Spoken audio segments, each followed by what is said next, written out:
Hi guys, welcome to lesson 4-8. This is the last lesson in chapter 4 where we've been talking about triangles and congruent triangles, and we've been doing a lot of proofs, so this is a good way to end the chapter with triangles and coordinate proofs. Okay, and our objectives for this lesson. When this lesson is done, you should be able to position and label triangles for use in coordinate proofs, and we're going to learn what those are. What's a coordinate proof? We haven't talked about that yet. And then after you get a triangle positioned on the coordinate plane and labeled, then we can talk about writing coordinate proofs. We should be able to do that too. Okay, so we do have some new vocabulary here. And you probably guessed what the new vocabulary is already. Coordinate proof. What is a coordinate proof? This is a method of proving geometric concepts using coordinate geometry. Okay. Up to this point, we've been doing a lot of proofs where we're just kind of proving relationships or using existing relationships to prove other relationships. But now we're going to bring together what we've learned about coordinate geometry. Remember, we know how to find slopes. We know how to find distances between points. And so we can now take those ideas and mix them together with our proofs and be able to do coordinate proofs.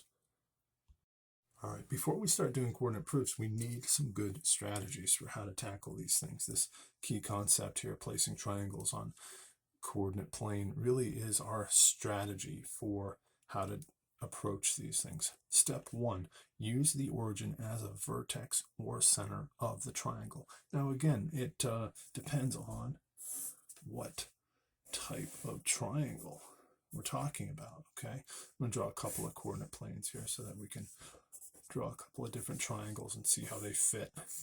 Okay. Now, if you were given a right triangle, as part of your proof, or you were asked to prove something about a right triangle, you'd probably want to position it on the coordinate plane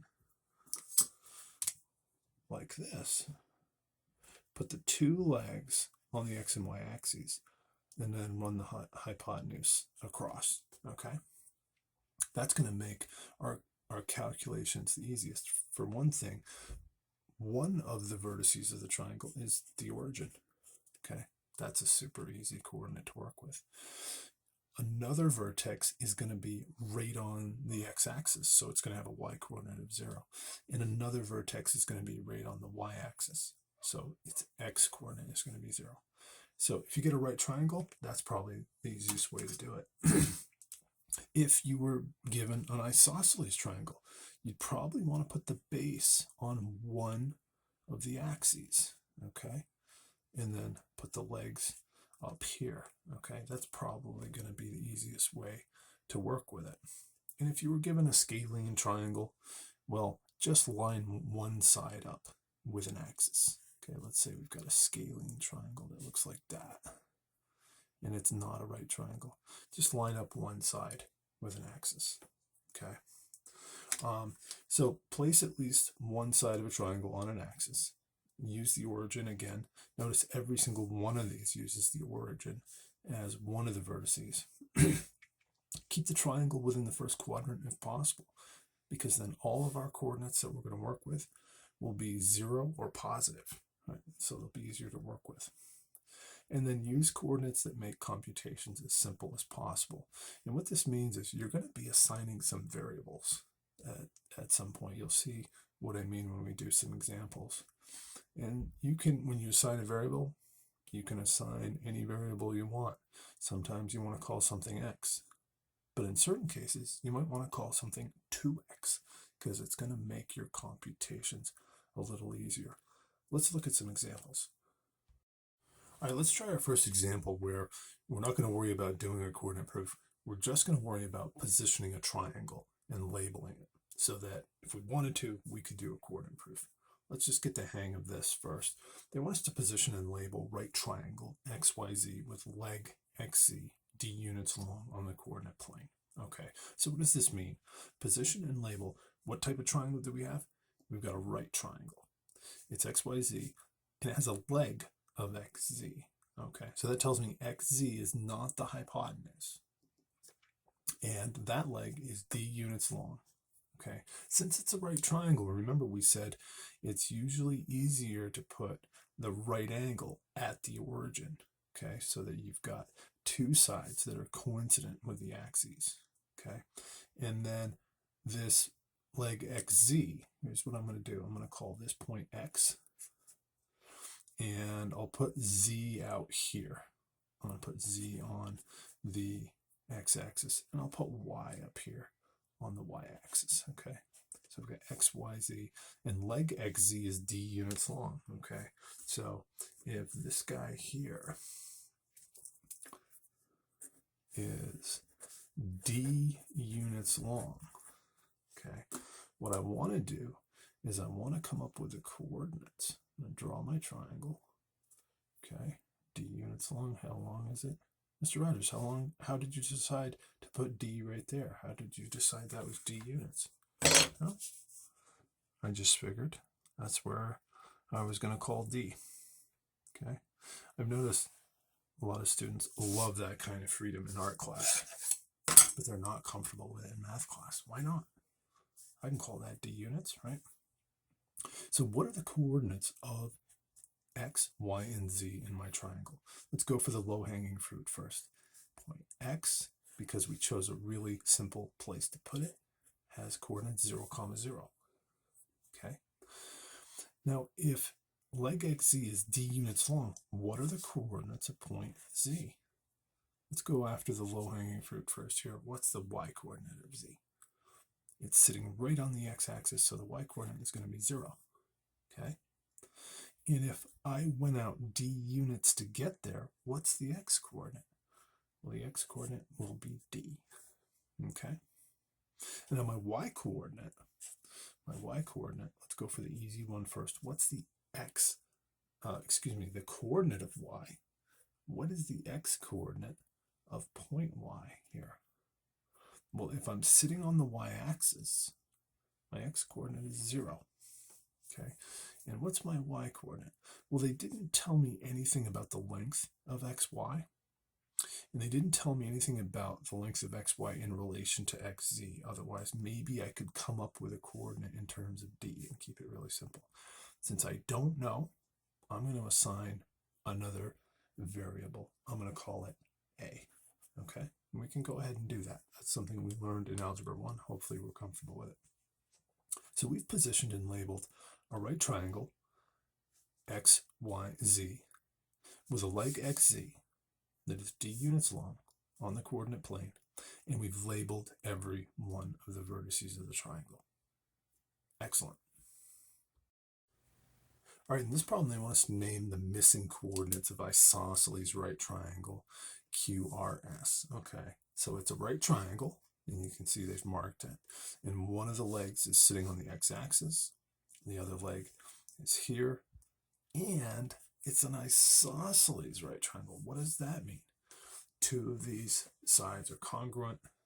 Has to be the legs, right? So we're going to mark those. The legs are congruent.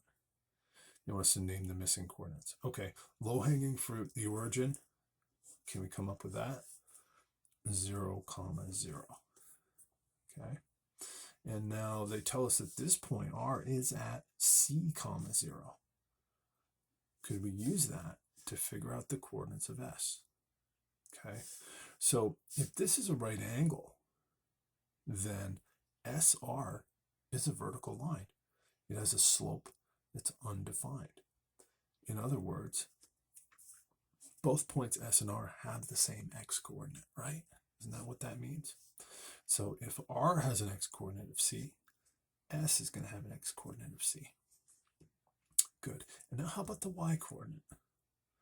Well, I came out C units to get to point R. And if this is an isosceles right triangle, then I've got to go up C units to get to point S. What is 0 plus C? C. Good. So here we have named the missing coordinates of our isosceles right triangle QRS. Notice, because they positioned this at the origin, this was very easy to come up with. And then we gave meaning to every word here. The fact that it was not just a right triangle, it was an isosceles right triangle, helped us figure out that we could get the coordinates, both x and y, for point S here. Good. All right, here, could we name the missing coordinates of isosceles right triangle ABC? So this one I like a little better than the last one because they've positioned this triangle a little more rationally. They put the right angle at the origin. That makes sense. Can we find the coordinates of point C if it's at the origin? There's your low-hanging fruit for this problem. What type of right triangle is it? It's isosceles, okay. So that means the legs are congruent. Good. And so all we're missing are the coordinates of point A. You might be tempted to just assign some variables and say it's x comma y.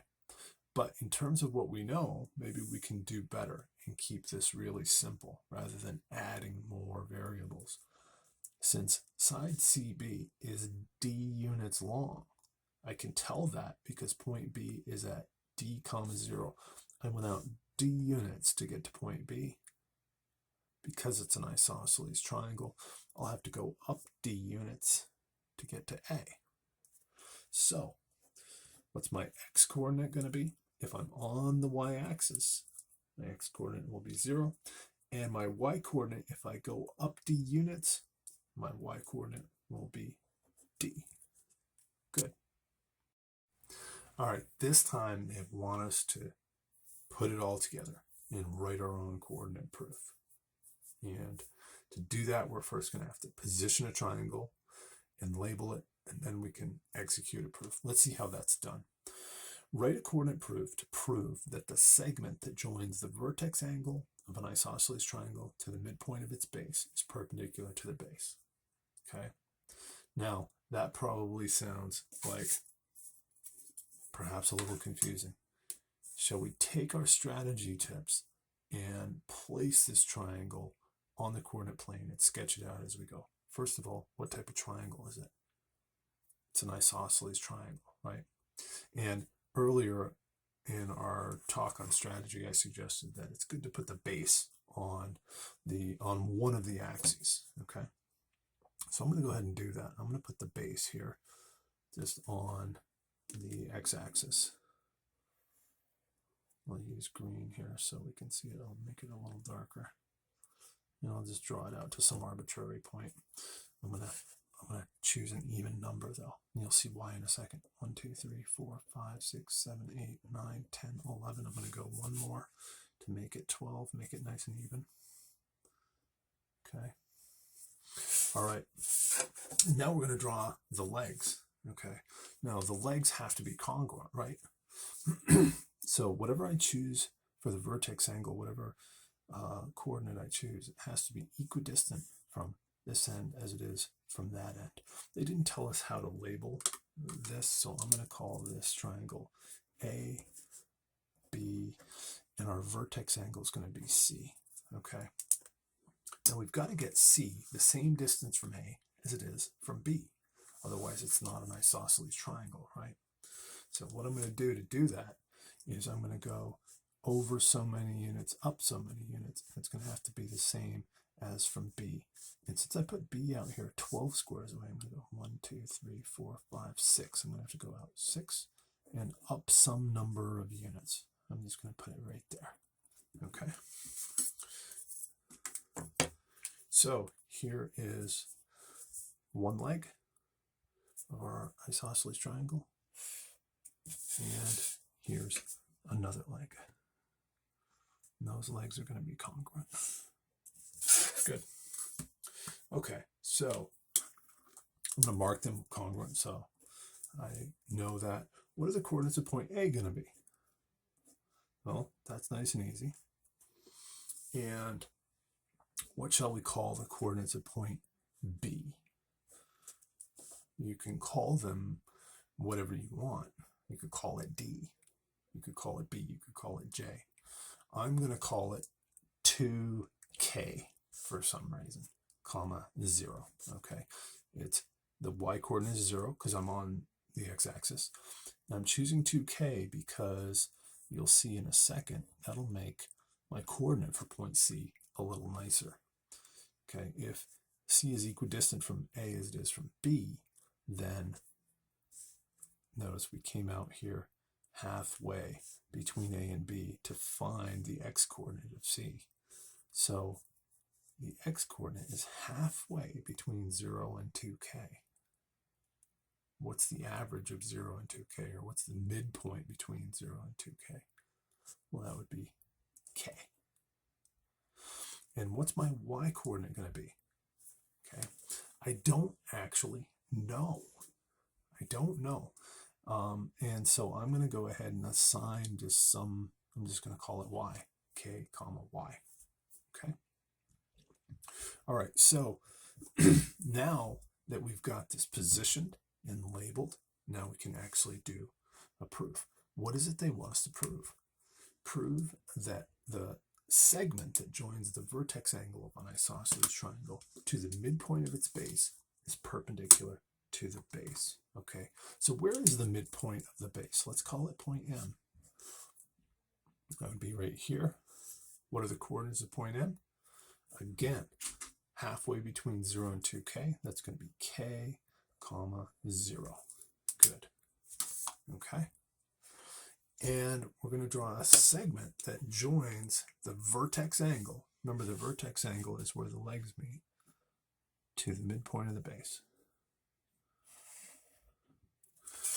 And they want us to prove that this segment is perpendicular to the base.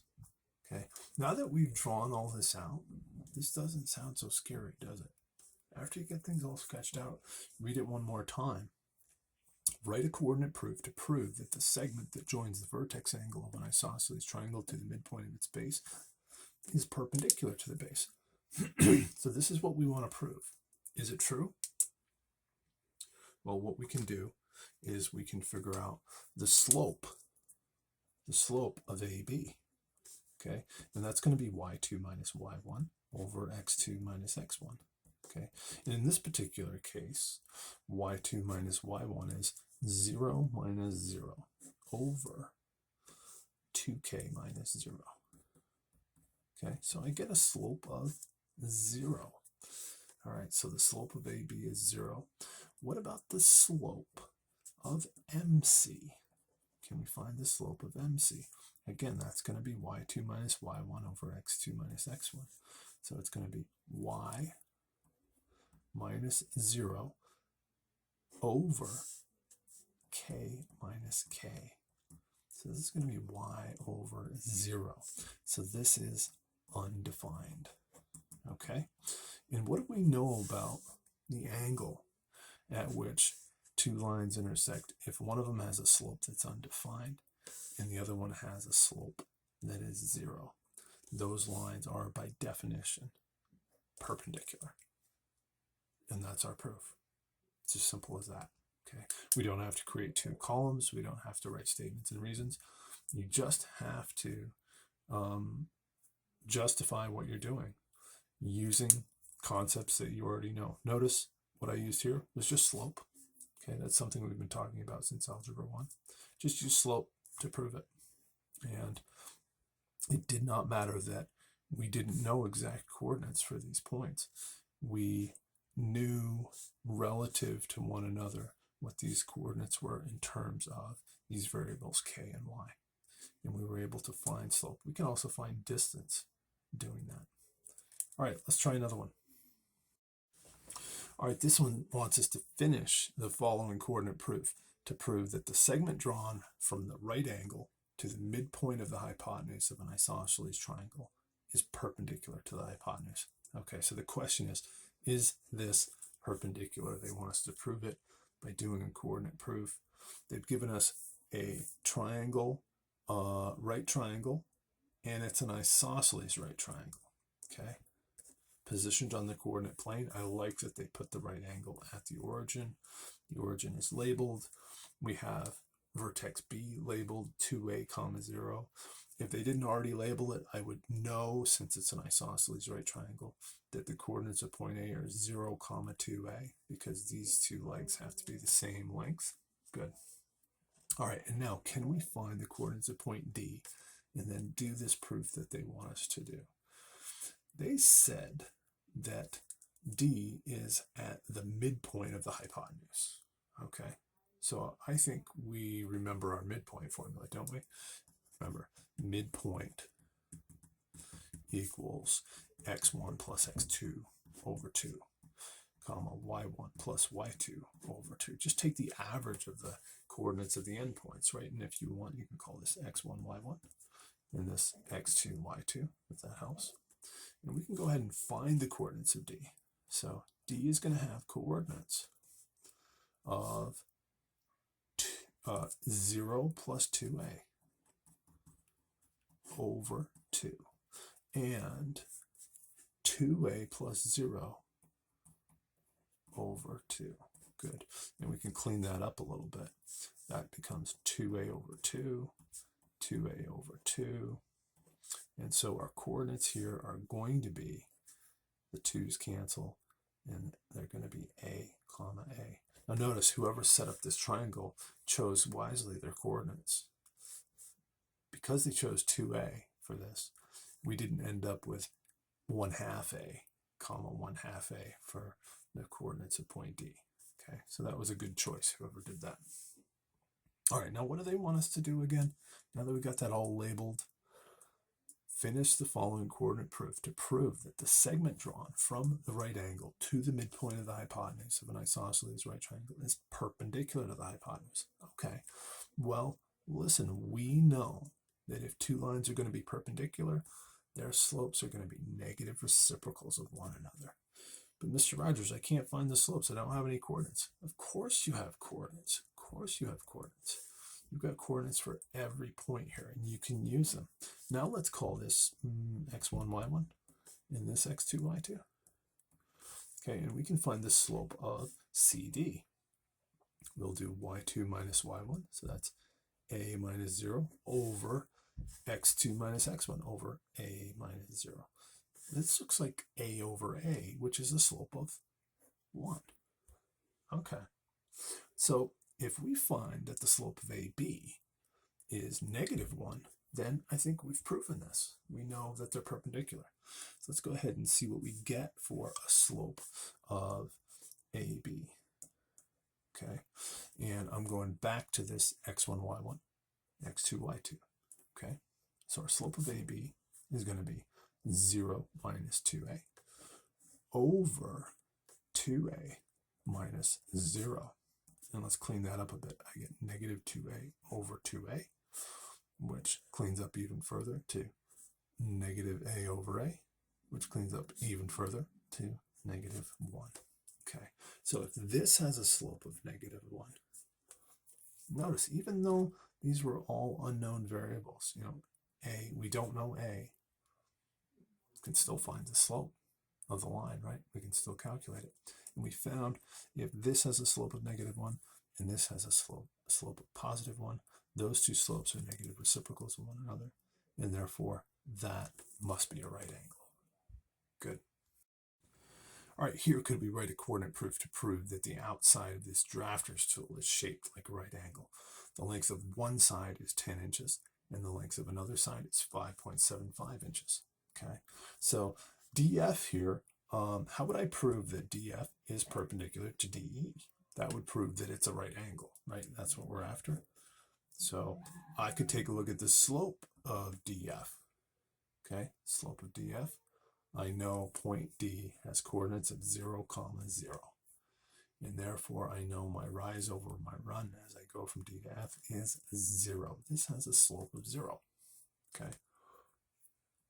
And likewise, as I go from D to E, I have a rise of 10 over a run of 0. So the slope here is m equals 10 over 0, which is, undefined. And what do I know about lines on a graph that have slopes of 0 and undefined? Okay, they must be perpendicular to one another. One of them is parallel to the x-axis, and one of them is parallel to the y-axis, and therefore they must be perpendicular. Good. All right, last example. The altitude of the triangular portion of this flag is 16 inches, and the base is 10 inches. The coordinates of point C are 16, 5, could we write a coordinate proof to determine whether triangle ABC is an isosceles triangle? All right, let's get some coordinates on these points. They gave us one. They said C was at 16, 5. Good. They told us that, well, let's go after the low-hanging fruit, who wants coordinate of point A at the origin, 0, 0. And then how do I find the coordinate of point B? Told us the base of this triangle is 10 inches. So this is the base. So I must go up 10 inches. So this must be at 0, 10. Good. Okay. So how can I prove that this is an isosceles triangle? If this is the base, well, then these are the legs. Are the legs congruent?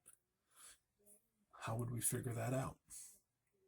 Well, we've used midpoint formula in our coordinate proof so far. We've used slope. Can we use distance formula? Right? Remember our distance formula equals the square root of x2 minus x1 squared plus y2 minus y1 squared. So you can set up some pairs and plug it in there. But you can also do that shortcut trick I showed you when we did transformations. Distance equals the square root of the change in x squared plus the change in y squared. Okay, so we can figure out, because this triangle has been placed so well on the coordinate plane, if these are congruent, they'll each have the same delta x and delta y. Okay, so I'm going to draw in my auxiliary right triangles here.